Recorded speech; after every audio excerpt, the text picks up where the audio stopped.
Did you know that Hellboy director Neil Marshall called the 2019 reboot the worst professional experience of my life? Or that star David Harbour keeps a photo of himself as Hellboy in his home to remind himself never to do a gig like this again? What about the fact that the film was pulled from theaters after just 5 weeks, making only $55 million worldwide against a $50 million budget? Not even enough to cover marketing costs. The long-awaited reboot of Mike Mignola's beloved comic character crashed and burned so spectacularly that even the film's own director openly admits there's nothing of me in that movie. When news broke that a darker, R-rated Hellboy was in development, fans had reason to be excited. Neil Marshall, the director behind horror cult classics like The Descent and Dog Soldiers, seemed the perfect choice to handle the material, and Stranger Things breakout star David Harbour appeared well-suited to take over the iconic role from Ron Perlman. So, how did a film with so much potential devolve into what critics called a grotesque misfire and an inexplicable mess? Before we break down exactly where this promising reboot went so disastrously wrong, don't forget to hit that subscribe button and ring that notification bell. It's one small click for you, but a huge deal for us. Thanks. Reason number 1. Behind-the-scenes chaos. The most significant factor in Hellboy's failure might have been the unprecedented level of chaos that plagued the production from start to finish. What began as a promising collaboration quickly devolved into a creative battleground. According to multiple reports, producers frequently interrupted Marshall during filming, contradicting his instructions to the cast and crew. The tensions escalated to the point where, in a show of power, Marshall's longtime cinematographer, Sam McCurdy, was fired from the production, a direct message to the director about who was really in control. David Harbour, who was experiencing his first major leading role in a blockbuster, reportedly walked off set multiple times out of frustration. In a particularly revealing moment from an Instagram live session in 2020, Harbour admitted, "I think it failed before we began shooting because I think that people didn't want us to make the movie." The script itself was apparently in constant flux, with rewrites happening during production, never a good sign for a film's cohesion. When Marshall finally completed his cut of the film, producers allegedly blocked him from involvement in the editing process and moved ahead with their own version. The result was a film that satisfied no one, not the director, not the cast, not the studio, and certainly not the audience. While the original Hellboy films benefited from Guillermo del Toro's singular vision and complete creative control, the 2019 reboot suffered from too many competing voices, none of which were in harmony. Reason number 2. Mishandled Legacy. When rebooting a beloved franchise, studios face a delicate balance. Honor what came before while charting a new path forward. Hellboy 2019 catastrophically failed on both counts. The simple truth is that Guillermo del Toro's Hellboy films had cultivated a passionate fanbase. Ron Perlman's portrayal of the character had become iconic, and for years fans had clamored for a third installment to complete the trilogy. Del Toro and Perlman themselves had spent nearly a decade trying to get Hellboy 3 made, but when producers finally approached Del Toro, they offered him only a producing role on a smaller-scale script, not the creative control he desired. Instead of working with the existing fanbase and finding a way to honor the previous films while moving forward, the production team opted for a complete reboot. This immediately alienated a significant portion of potential viewers who felt the original cast and director had been unfairly sidelined. The reboot's marketing only exacerbated this problem by failing to clearly distinguish itself from the Del Toro films. By simply titling the film Hellboy, the exact same title as the 2004 original, they created confusion among casual viewers while further irritating devoted fans. The film needed to either continue the established storyline or stake out decisively new territory with a fresh subtitle that signaled its unique approach. Reason number 3. Tonal Whiplash. One of the most glaring issues with Hellboy 2019 was its wildly inconsistent tone, which veered chaotically between ultra-violence, juvenile humor, and apocalyptic drama, often within the same scene. Del Toro's Hellboy films maintained a consistent atmosphere that blended dark fantasy, character comedy, and genuine emotion into a cohesive whole. The 2019 reboot, by contrast, never seemed to decide what kind of film it wanted to be.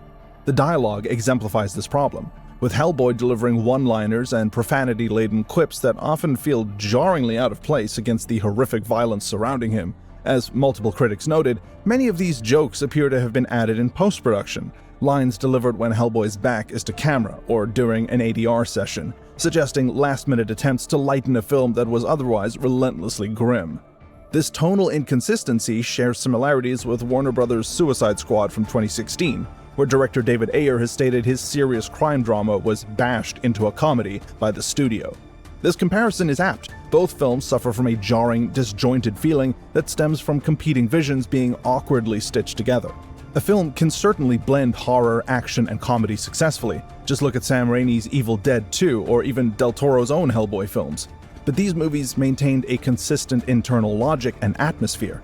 The 2019 reboot, in contrast, plays like three different films fighting for dominance, leaving audiences unsure how to react from one moment to the next. Reason number 4. Overstuffed narrative.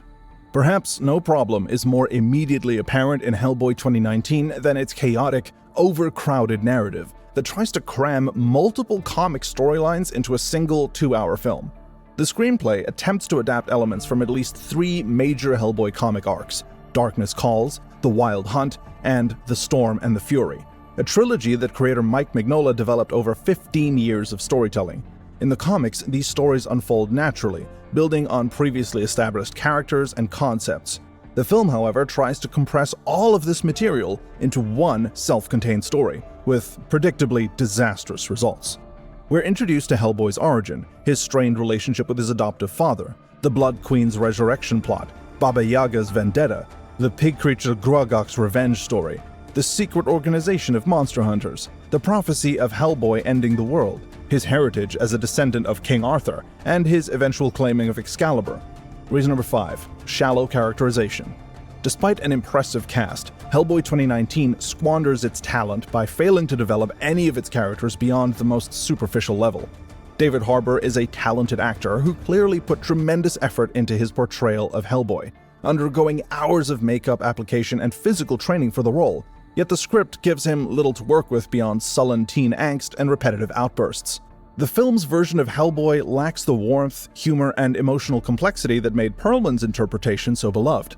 Supporting characters fare even worse. Ben Daimyo, played by Daniel Day Kim, is reduced to being the angry one with a chip on his shoulder.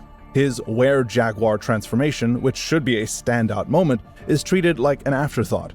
Sasha Lane's Alice Monaghan has an intriguing power, but her character exists primarily as exposition delivery and occasional plot convenience. Reason number 6. Visual inconsistency.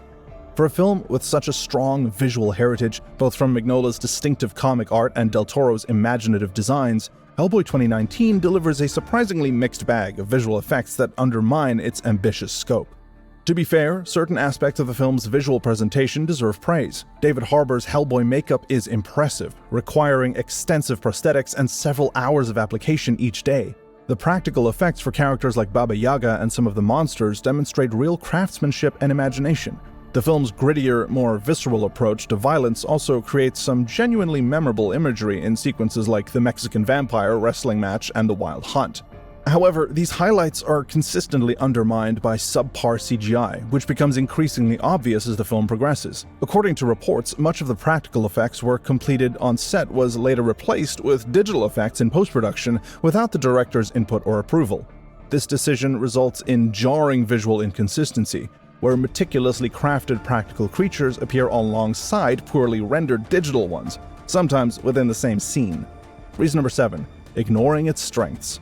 Perhaps the most frustrating aspect of Hellboy 2019's failure is how it squanders its own unique strengths in favor of recycling story elements we'd already seen before. The film actually does contain several elements that could have distinguished it from the Del Toro versions. The R rating allowed for a grittier, more horror-focused approach that's arguably closer to Mignola's comics. Yet instead of doubling down on these fresh elements, the film ultimately retreads the same central conflict from the original 2004 movie. Hellboy wrestling with his destiny to bring about the apocalypse, growing his horns, and then rejecting his demonic heritage. It's a case of diminishing returns. We've already seen this character arc played out more effectively before. Similarly, the father-son dynamic between Hellboy and Professor Broom was central to Del Toro's films.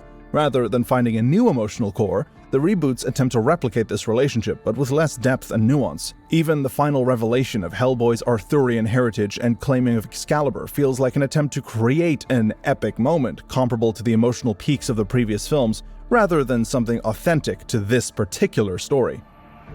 But hey, that's just our opinion. What do you think? Could the 2019 reboot have been saved with a different approach? Let us know your thoughts in the comments below, and don't forget to subscribe for more deep dives into cinema's greatest missteps and disappointments. This video is made by movie fans, for movie fans.